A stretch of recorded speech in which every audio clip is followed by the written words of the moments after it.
Assalamualaikum warahmatullahi wabarakatuh. Sebelum saya membahas materi terkait rekayasa sosial, izinkan saya memperkenalkan diri saya terlebih dahulu.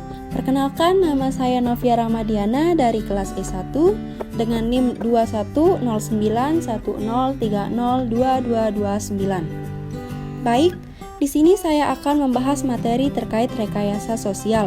Contoh yang saya ambil adalah iklan dan adanya bus Transjakarta. Rekayasa sosial merupakan sebuah proses yang direncanakan dan dipetakan pelaksanaannya guna mengadakan perubahan ke arah yang dikehendaki. Dalam rekayasa sosial, diupayakan kiat-kiat dan strategi-strategi yang dipersiapkan dengan matang untuk menjadikan kehidupan sosial yang lebih baik. Rekayasa sosial dapat berupa hal yang positif dan negatif.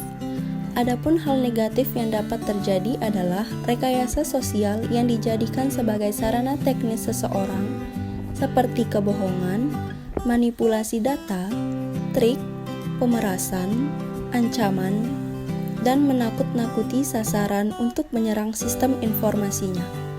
Dan ada pula rekayasa sosial yang mengarah ke hal positif, yaitu adanya perubahan sosial masyarakat yang menjadi lebih berkembang. Selanjutnya, adapun definisi rekayasa sosial menurut para ahli. Yang pertama, menurut Jason Pollack dan Prakas Ranganathan, yang menyatakan bahwa rekayasa sosial juga dapat dikatakan suatu teknik memperoleh data atau informasi dengan mengeksploitasi kelemahan manusia dan memanfaatkan kenaifan kebanyakan orang. Yang kedua, menurut Hart, yang menyatakan bahwa pada dasarnya rekayasa sosial adalah seni dan ilmu untuk membuat orang mengikuti apa yang kita inginkan. Yang ketiga, menurut Christopher Hednegi, yang berpendapat bahwa rekayasa sosial adalah seni peratasan manusia atau suatu tindakan memanipulasi orang untuk mengambil tindakan yang mungkin sesuai atau bahkan tidak sesuai dengan keinginannya. Menurut Dr. Jalaluddin Rahmat, rekayasa sosial terjadi karena terdapat beberapa kesalahan pemikiran pada manusia dalam memperlakukan masalah sosial yang disebut para ilmuwan dengan sebutan intelektual cul-de-sac yang menggambarkan bahwa kebuntuan berpikir. Salah satu bentuk kesalahan pemikiran lainnya adalah permasalahan sosial yang kerap dikait-kaitkan dengan mitos ataupun kepercayaan manusia akan suatu gerakan abstrak atau ilusi yang tanpa disadari dapat merubah tatanan kehidupan bermasyarakatnya. Untuk itu, perlu diadakannya rekayasa sosial agar kesalahan-kesalahan berpikir seperti ini dapat diatasi sehingga masyarakat dapat melihat permasalahan yang dihadapinya sebagai sesuatu yang konkret. Selanjutnya saya akan membahas mengenai tujuan dari rekayasa sosial. Yang pertama, untuk mengubah perilaku individu dan mengubah tatanan sosial. Yang kedua, menggiring opini, membangun wacana, dan mengarahkan persepsi masyarakat mengenai sebuah program. Yang ketiga, mengidentifikasi nilai-nilai sosial, budaya, adat istiadat, keyakinan, ekonomi, dan politik yang berkembang di masyarakat. Keempat, mensukseskan program-program pembangunan yang direncanakan oleh institusi tertentu. Selain rekayasa sosial mempunyai tujuan, maka rekayasa sosial juga memiliki fungsi. Fungsi dari rekayasa sosial adalah sebagai berikut. Yang pertama, rekayasa sosial sebagai alat kontrol sosial yang pada dasarnya pola-pola kontrol sosial tidak dimaksudkan untuk mengendalikan masyarakat, tetapi lebih kepada cara untuk membuka ruang bagi masyarakat untuk beraktualisasi sehingga dapat terlihat jelas peran dari masyarakat tersebut dalam proses perubahan sosial. Yang kedua, rekayasa sosial sebagai alat politik. Politik dan rekayasa sosial adalah dua hal yang tidak dapat terpisahkan. Meskipun pada dasarnya politik dan rekayasa sosial hampir tidak berbeda satu sama lainnya, karena keduanya bertujuan mengorganisir masyarakat guna mencapai tujuan tertentu. Hanya saja, rekayasa sosial punya ruang lingkup yang lebih luas serta tidak terbatas pada permasalahan kekuasaan semata. Dalam dinamika politik, rekayasa sosial kerap digunakan untuk mendapatkan dukungan dari masyarakat. Politik mampu memicu adanya perubahan sosial apabila masyarakat itu berpartisipasi sebagai eksekutor dari perubahan itu.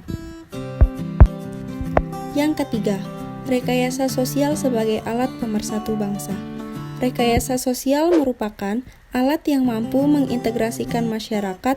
Hal ini dikarenakan adanya tujuan yaitu perubahan ataupun mengendalikan stagnasi akibat keadaan yang telah memenuhi syarat sebagai masyarakat yang sejahtera. Ada banyak contoh yang dapat kita lihat dari rekayasa sosial, misalnya seperti iklan dan adanya bus Transjakarta. Pertama, saya akan membahas mengenai iklan sebagai rekayasa sosial, yang dimana pengertian dari iklan adalah segala bentuk pesan, promosi benda seperti barang, jasa, produk jadi, dan ide yang disampaikan melalui media dengan biaya sponsor dan ditunjukkan kepada sebagian besar masyarakat. Manajemen pemasaran melihat iklan sebagai bagian dari strategi promosi secara keseluruhan. Komponen lainnya dari promosi termasuk publisitas, hubungan masyarakat, penjualan, dan promosi penjualan. Di sini saya mengambil iklan sebagai bentuk rekayasa sosial yang ada pada masyarakat, yang dimana iklan telah memberikan pengaruh besar terhadap budaya atau kebiasaan masyarakat. Iklan termasuk dalam rekayasa sosial karena pada iklan telah diatur sedemikian rupa baik latar waktu maupun tempat. Selain itu, konsep dari iklan dan alat atau properti yang digunakan serta tujuan dari iklan pun telah ditentukan.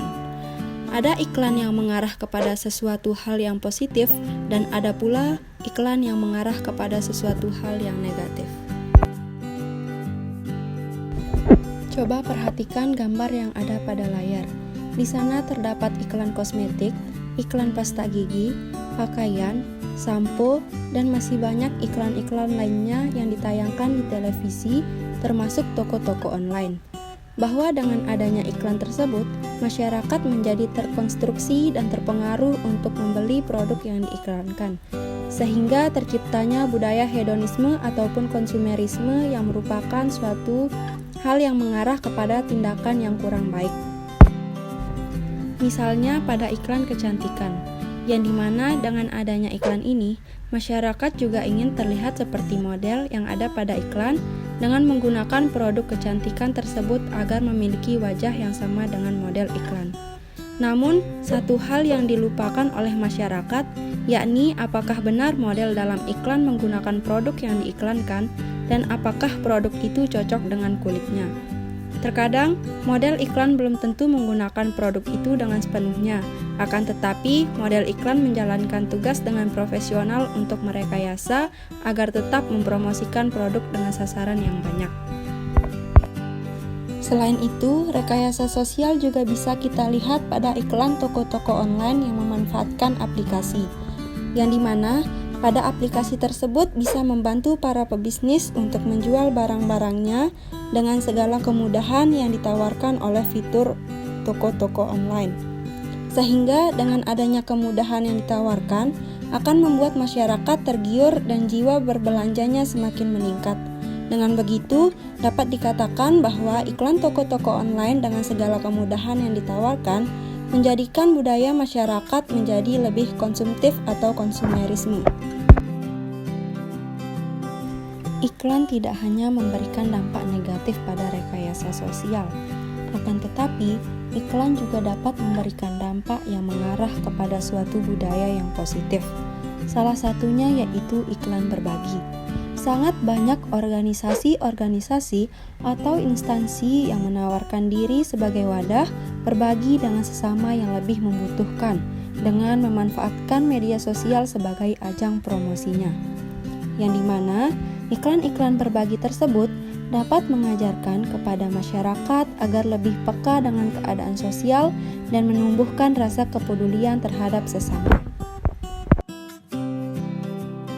Selain itu, rekayasa sosial juga dapat berbentuk dalam penggunaan bus Transjakarta, sebagaimana yang dilihat dari keadaan lalu lintas yang ada di Jakarta dengan kemacetan yang sangat padat, karena rata-rata masyarakat di Jakarta memiliki kendaraan pribadi.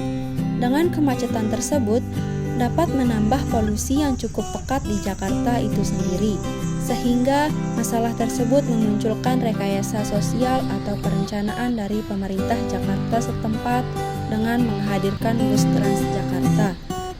Dengan adanya bus Transjakarta tersebut, diharapkan dapat mengubah kebiasaan macet yang ada di Jakarta sehingga menjadi lebih baik.